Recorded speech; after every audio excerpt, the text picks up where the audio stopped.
coming again. Coming in glory, the Lamb that was slain. Jesus is coming again. Coming again, coming again. Jesus is coming again. Coming again, coming again. Jesus is coming again. Coming again, coming again. Jesus is coming again. Coming again, coming again. Jesus is coming again.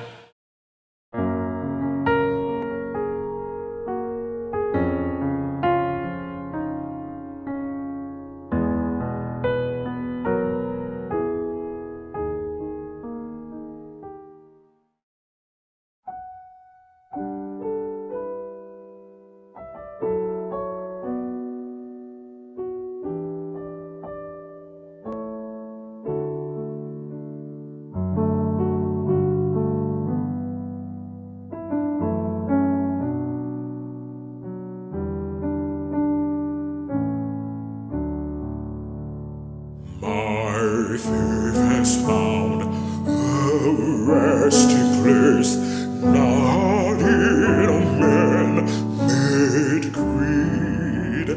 I trust the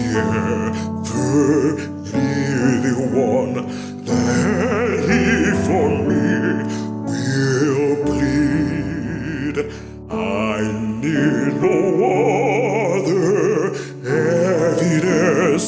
I need no other plea. It is enough that Jesus died and rose again for me.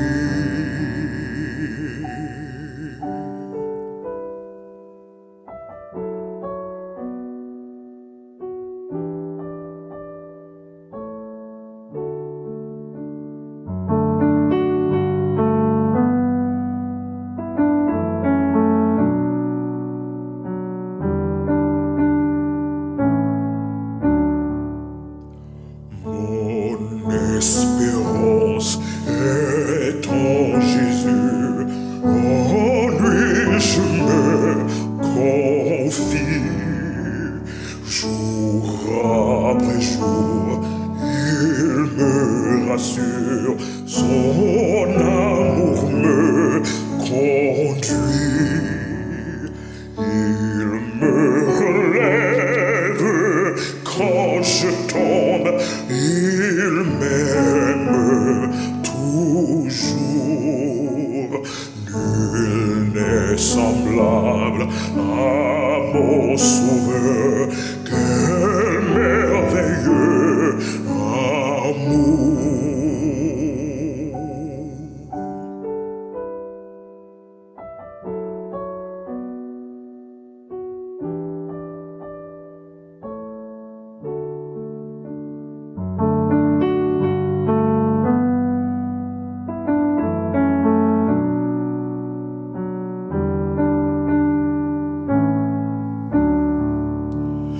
My soul is resting on the word, the living word of God. Salvation in my Savior's name, salvation through his blood. I need no other evidence. I need no other plea.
Chers frères et sœurs en Christ, chers amis internautes, que la paix de Christ soit avec vous.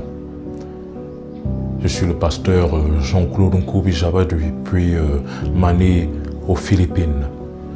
Je vous souhaite tous un bon sabbat et une cordiale bienvenue à votre émission Espérance et vie. Le titre du sermon de ce sabbat est « Nous étions comme vous ».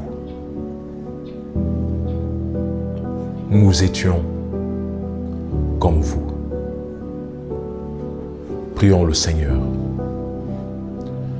Saint-Esprit, nous te remercions pour tes bienfaits. Nous nous prestons devant toi en ce saint jour de ta adoration, en ce saint jour de repos de l'Éternel, en ce saint jour de sabbat, pour reconnaître que nous avons péché. Nous nous sommes éloignés de toi, Seigneur, nous nous sommes égarés. C'est pourquoi humblement, nous te disons, Seigneur, pardonne-nous. Pardonne-nous, Seigneur. Pardonne-nous nos offenses, Seigneur. Efface nos iniquités. Sauve-nous, Seigneur, et remets-nous sur le droit chemin. Change nos vies, Seigneur, pour que nous puissions vivre pour toi, par toi et pour ta gloire. Alors que nous allons écouter ton message à travers ton serviteur que je suis, veuille sanctifier et purifier mes pensées, veuille sanctifier et purifier mes paroles, et veuille sanctifier et purifier mes actes, mes actions, afin que seule ta volonté puisse être faite, afin que seule ta parole de vie puisse être proclamée, et que nous puissions être changés, que nous puissions nous repentir, que nous puissions venir à toi, tels que nous sommes. Nous savons que, Seigneur, tu nous remodèleras à ton admirable lumière, que tu nous façonneras pour ta gloire. Parce que nous avons demandé toutes ces grâces en ton précieux nom Jésus-Christ. Amen. Nous étions comme vous. Un jour, des jeunes étaient partis dans une boîte de nuit. Ils ont dansé toute la nuit. Et ils ont passé des moments d'impudicité, des moments de joie de ce monde. Et jusqu'au matin. Et au moment de rentrer, ils ont marché à pied parce qu'ils voulaient encore causer durant toute la marche. Et arrivé à un bosquet, il y avait un cimetière dans ce bosquet. Et entre parenthèses, à la veille de leur déplacement pour ce bal d'ambiance, il y avait un vieillard au village et qui de temps en temps disait à ces jeunes de ce village d'être courtois, d'être respectueux,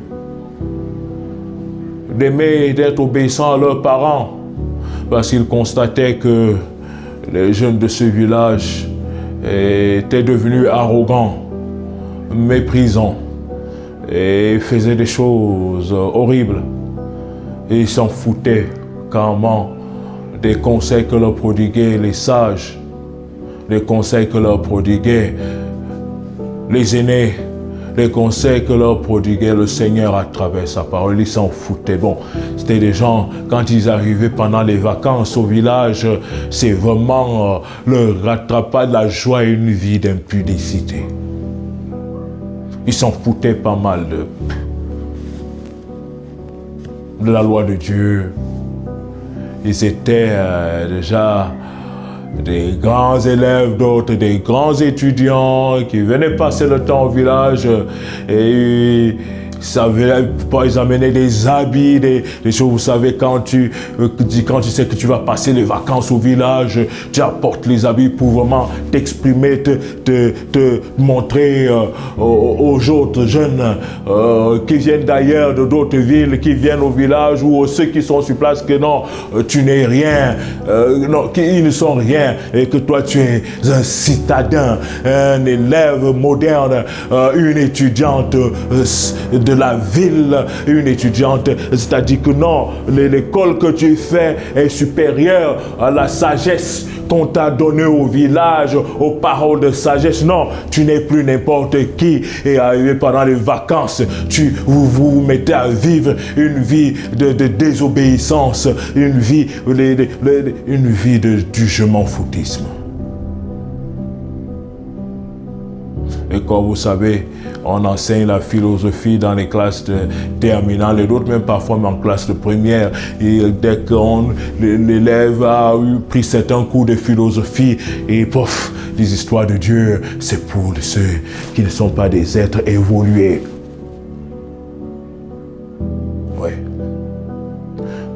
Ceux qui sont devenus des étudiants et qui ont appris quelques pensées de l'athéisme.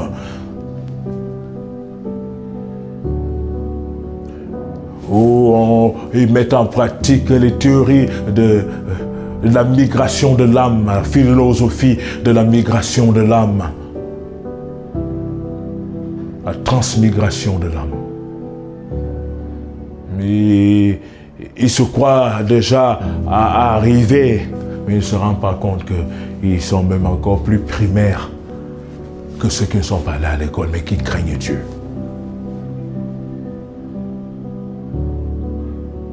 Et donc, ces jeunes qui étaient arrivés pendant les vacances au village, ils vivaient du n'importe quoi. C'était le désordre. Et ils s'en foutaient pas mal du lendemain.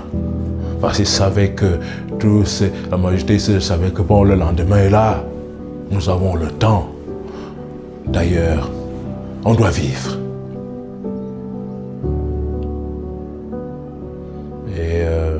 Ce patriarche du village,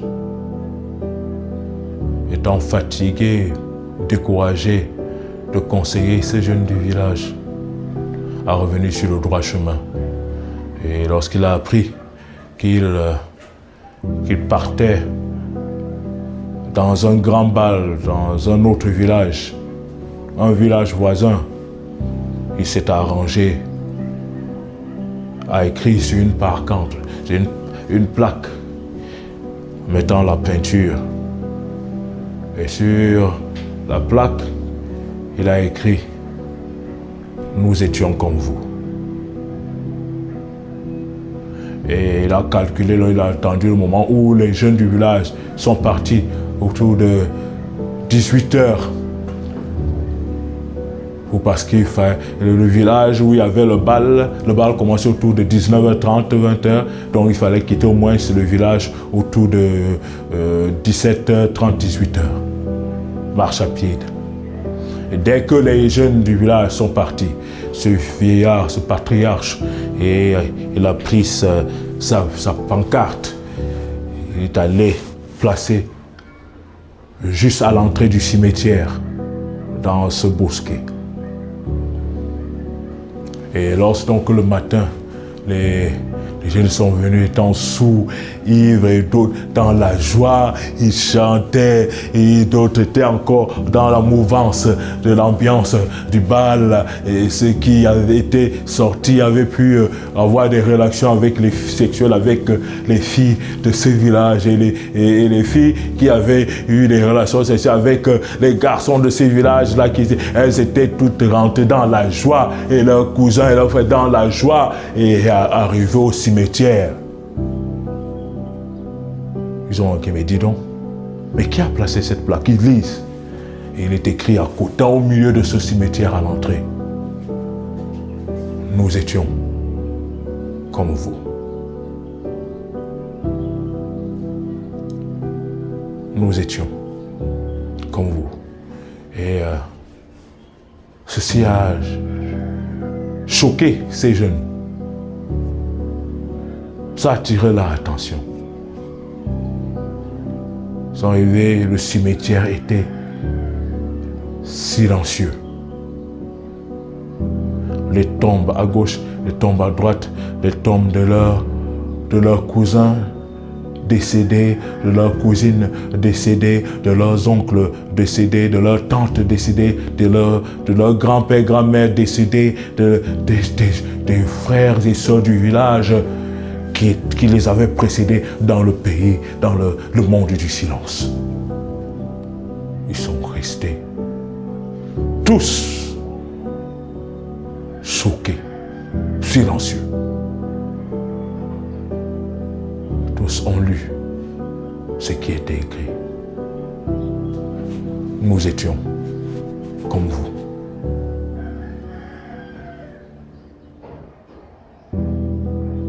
Et plus bas, le patriarche avait écrit « Et vous serez comme nous. Nous étions comme vous. Et vous serez comme nous. » Et beaucoup ont pris conscience. Arrivés au village, ils ont compris le véritable message qui était à l'entrée du cimetière. Ils ont compris que ce n'étaient pas les morts qui parlaient, mais d'une manière ou d'une autre, c'était un message clair. D'Ecclésiaste, chapitre 1, verset 2. Vanité des vanités, dit l'Ecclésiaste, tout est vanité. Comme il est écrit dans Matthieu, chapitre 16, verset 26 à 27. Et que servirait-il à un homme de gagner tout le monde s'il perdait son âme? Ou que donnerait un homme en échange de son âme? Verset 27. Car le Fils de l'homme doit venir dans la gloire de son Père avec ses anges, et alors il rendra à chacun selon ses œuvres.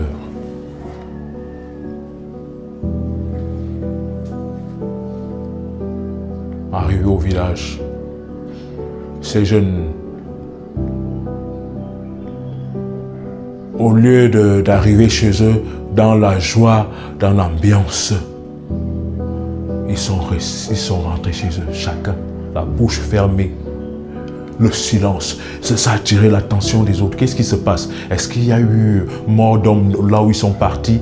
Comment est-ce que ces jeunes sont rentrés? Chacun est comme chacun rentré dans la maison de son père, dans le silence. Et c'est là que les autres, la population du village a compris ce qui s'est passé quand ils ont entendu certains jeunes parler que nous avons vu écrit au cimetière du Bosquet. Nous étions comme vous. Et vous serez comme nous. Et le patriarche du village qui avait écrit cela à l'entrée du cimetière a commencé à aller de porte après porte en prêchant l'évangile, en disant aux jeunes, la plaque que vous avez vue là, ça doit être un message pour vous. C'est un message pour vous, en nous disant que nul n'a le monopole de sa vie. Nul est propriétaire de sa vie. Et c'est vos frères, vos sœurs, vos cousins, vos cousines, vos tantes, vos oncles, vos grands-pères, vos grands-mères qui sont dans le cimetière enterrés étaient aussi comme vous. Ils étaient vivants comme vous. Ils aimaient aussi la vie comme vous. Certains étaient très forts, très puissants, d'autres étaient riches, d'autres étaient intelligents comme vous. Mais où sont-ils aujourd'hui? Ils ne sont plus. Demain, certains d'entre vous aussi, nous allons les accompagner et les enterrer au cimetière. Et vous serez comme eux. Et le patriarche d'ouvrir la Bible et de lire Ecclésiaste chapitre 1, verset 2, et de lire Matthieu chapitre 16, verset 26 à 27. À quoi servirait-il à un homme de gagner le monde entier, mais de perdre son âme? Vanité de vanité, dit l'Ecclésiaste, tout est vanité. Et chacun rendra compte de son vécu au jour du jugement dernier. Le message pour toi aujourd'hui, ma sœur,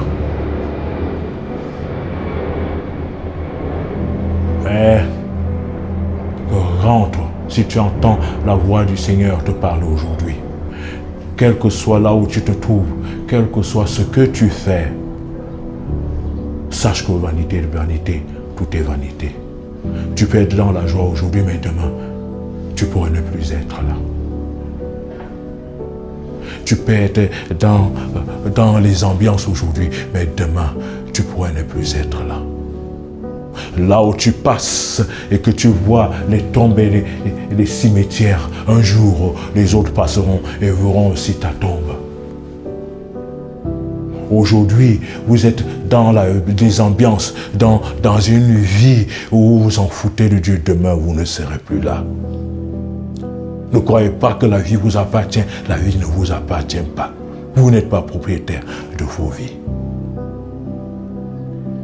Et le cimetière, ce message au cimetière qui avait été écrit par ce patriarche, nous étions comme vous, devrait nous appeler à un réveil spirituel, à un retour chez notre Père qui est dans les cieux, à un retour chez Jésus-Christ, à un retour chez le Saint-Esprit, en vivant une vie conforme à sa volonté, car demain, il se pourrait que demain, nous ne soyons plus là.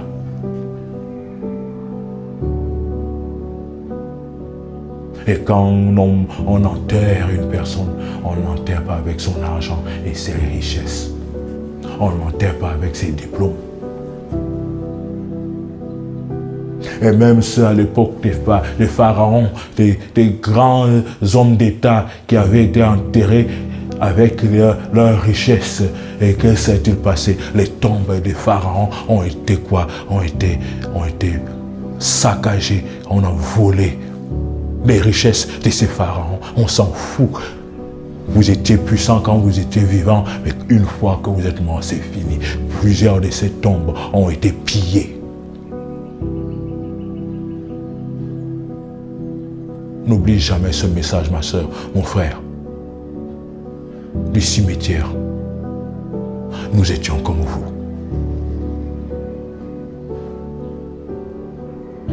Et vous serez comme nous. Que le Seigneur nous aide à vivre selon sa volonté, à être conscient que la vie ne nous appartient pas, à être conscient que même les pauvres meurent, les riches meurent, les puissants meurent, les faibles meurent, les lettrés, les intellectuels meurent, les illettrés meurent.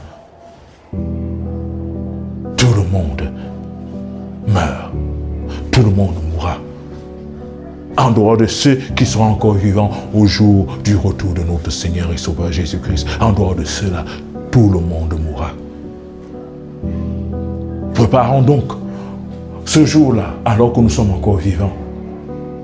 Préparons notre voyage pour le monde du silence, alors que nous sommes encore vivants. Soyons conscients que tout peut arriver.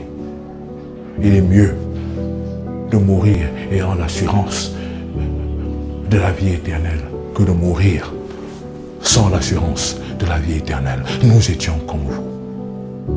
Que le Seigneur nous aide à nous souvenir de cela. Que ceux qui nous ont précédés étaient aussi comme nous. Plein de vie, plein de jeunesse, plein d'ambiance, plein de rêves d'avenir. Ils étaient aussi comme nous. Et demain, si Christ tarde à venir, nous serons aussi comme eux. Et les autres passeront aussi. Ils verront nos tombes dans les cimetières, derrière nos maisons ou devant nos cours. On dira, c'était elle. C'était elle. On parlera de nous dans le passé. Que le Seigneur nous aide à être conscients et de vivre selon sa volonté, jour après jour. Et même quand nous trébuchons et que nous tombons, que nous demandons pardon à Dieu, disant, Seigneur, j'ai péché contre toi, pardonne-moi. Seigneur, j'ai péché contre toi, pardonne-moi. Sauve-moi, Seigneur, relève-moi. L'Éternel est fidèle, il est bon, il pardonne le pécheur, comme ce chant qui dit, arrête, ô pécheur, arrête, il est sombre le chemin. Où tu vas, baissant la tête, n'osant penser à ta fin. Reviens au Père, qui pardonne, qui relève le pécheur. Il ne repousse personne. Viens, c'est un libérateur. Amen.